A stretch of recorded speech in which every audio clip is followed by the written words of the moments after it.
It's quite spacious, quite big. Not a big, but it's big enough. I can get around it. There's a lot of room. I've got everything that I need, like my kettle and my fridge and things and telly. And you said how it's easy for you to get around if there'd been plenty of room. Are there any like features or like things in the flat, like to help you, like with getting around and everything? I've got one of them cosmat toilets, them special toilets that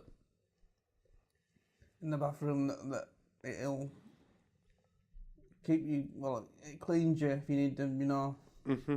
shoots water up, Oh, right, yes, I see. up your bottom. And that's good because if I have to sit down, it helps me because it keeps me clean. Mm-hmm. Sorry, I don't know if I should have said that, but I have now, so it's too late. Okay, and Damian, do you okay, so do you live by yourself or do you live with anybody? No, I live with a lot of other residents, and I get on with them. Some of them you get a bit of a hard time from, but I know how to handle them because I just tell them where to go.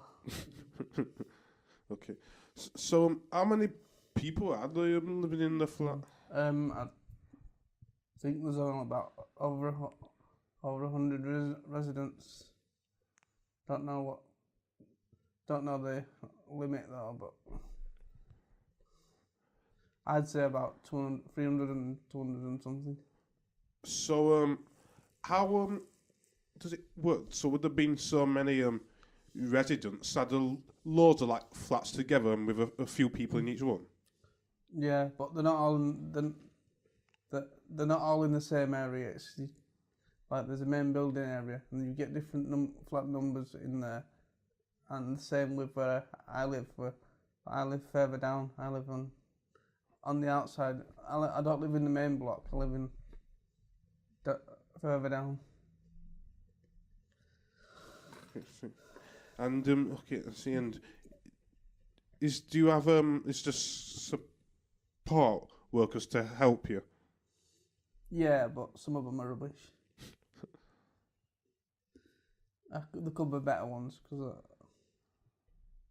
I don't tell them they're rubbish, but I do. Right.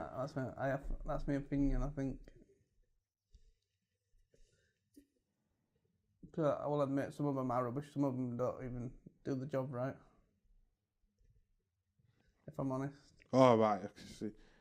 So is the support there, is it 24 hours support? Like, how is that? Yeah, because say certain staff might finish at 1 or 2 or 2:30, but some of them might do a night shift, say 9 till 10 or whatever. Or some staff might do a night shift. Some staff do. They're doing all night till 7. I know. I think it's whenever they start, say 3 o'clock. They might do an all night. They might finish at 7 in the morning, so they'll work right through. If they're doing a night shift. But they used to have sleep-ins, but now it doesn't happen that often now. But I think they still do have them every now and then, but not often. Okay. And that's your flat, Damien. So what is it like in your like neighbourhood? Yeah, I get on with the people. They're alright. Like I say, some of them can be a bit funny or gobby and things, just like I can be. But in these places, you've got to learn to live on your own because you're gonna have to eventually, and you've got to learn to stick up for yourself as well. Mm-hmm. I encourage my friend to do that because he gets a lot of stick from a certain person. All right. Okay. And okay. So Damien. So when you go out and about, how do you usually travel? Know when you're going out? Well, on a Friday when I don't come here, sometimes if I've got nothing else to do, I'll go see my mum for a while, for half an hour or a bit, and then come back to where I live. The actual area is called, the area I live at is called Wagtail Close.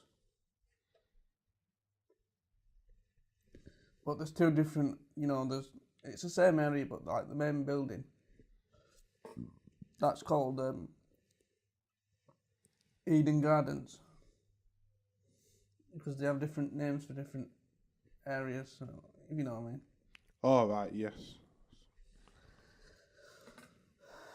Like, say, if I won't be going off the Wagtail Close area, but there'll be like, say I might like go on Ousel Drive, round the complexes, like, say, if me and a friend are doing, like, a thing called the bonus follow that we do. But I always tell him, and I always make sure he watches the road, because at times we've got to cross the road. But I always make sure he's safe, because it's taken me some time to work on my road safety, but I've mastered it now. I know when to go and when to stop. I even have my road safety test, the Green Cross code. So that's helped me, and I've practiced crossing roads now, so it's got really easy. But the main thing I have to do is make sure my friend's safe as well. Because at times he goes in the middle of the road, in the centre of the road, and I'll say, "Can you move over, because you're going to get run over." Which I'm protecting him, because I don't want him to know what I'm doing. You can protect somebody, because it's just a matter of telling them when to go and when not to go. Mhm.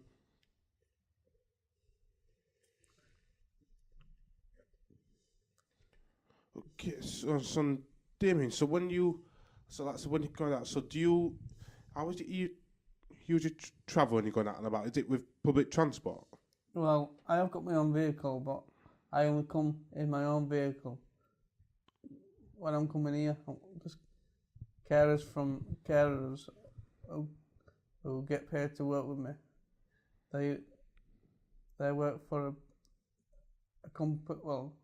charity called Care Dynamics, and they'll bring me to work, but I don't get the same staff members every day. And I also get different staff members where I live,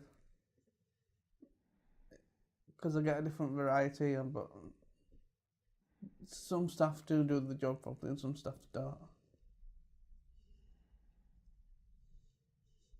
Like, sometimes you'll get people, somebody will ask something, like one of the residents, to say, "Can you help me do something?" And they'll say no, they'll refuse. Because I don't mean to be critical about this, but all they're interested in is the job and the money. Oh, right. So if they're only interested in the money and not bothered about the people they're meant to be caring for. Some of them are not bothered, no. Some of them may even leave a person there they won't clean up, they'll probably leave them stinking. Oh, right. Yeah. In my opinion. Yeah. Sorry if I'm being critical, but that's how I feel. No, feel free, because this is all about how you feel. Have you finished, the good and the bad, however you feel? Because I can be very opinionated when I want to say something. But no, don't be afraid to say how you feel.